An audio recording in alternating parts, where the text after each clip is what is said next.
masuk sama. Exitnya juga sama, tapi hasilnya beda. Si A bisa untung, si B justru malah rugi. Rahasianya di mana? Salahnya di mana?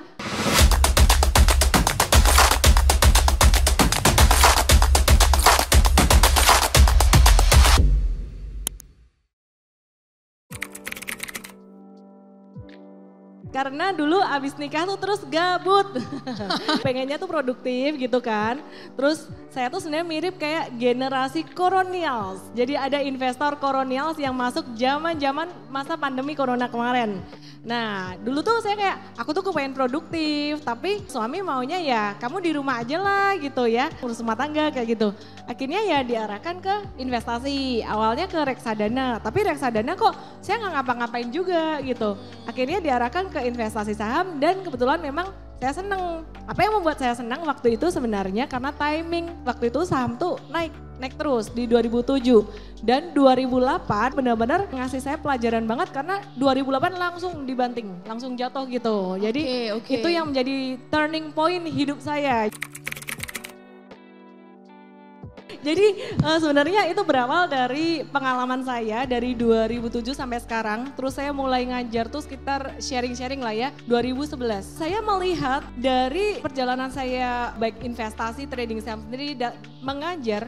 Itu orang-orang yang mereka bisa jadi berhasil itu memang mereka yang benar-benar mau belajar. Sedangkan mereka yang tidak mau mengikuti proses, kita kasih rekomendasi saham yang sama, hasilnya beda. Karena sebenarnya saham itu nggak bisa kayak, kasih tahu saya dong rekomendasi sahamnya apa. Oke, kita ngomong sendiri di MVest, jadi program investing kita, edukasi investing, kita sempat ada rekomendasi, salah satunya NISP gitu ya.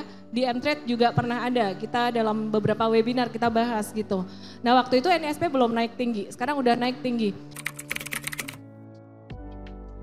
Ternyata dari orang yang memegang saham yang sama ini, terlepas dari apapun sahamnya itu, hasilnya bisa beda-beda. Contoh, misalkan dia udah naik tinggi, tapi kita kasih tahu, udah ya jangan dibeli ya, udah di atas. Nah, udah dikasih tahu jangan dibeli, masih dibeli di atas karena kebetulan dia tidak belajar atau nggak ngikuti materi edukasi kita gitu. Jadi ada morning briefing kami, dia nggak ngikutin gitu. Terus intinya pokoknya yang direkomendasi udah cuan aku ikut-ikutin, salah timing. Tapi pertanyaan berikutnya ada orang yang masuknya timingnya benar-benar sama. Ketika dia masuk, kita juga masuk sama. Nah exitnya juga sama, harga jualnya sama. Jadi kalau untung bareng, rugi bareng. Tapi ternyata dari total keseluruhan portofolio saham, hasilnya beda. Si A bisa untung dari portofolio saham keseluruhan, si B dia justru nggak untung, justru malah rugi. Rahasianya di mana sebenarnya? Salahnya di mana?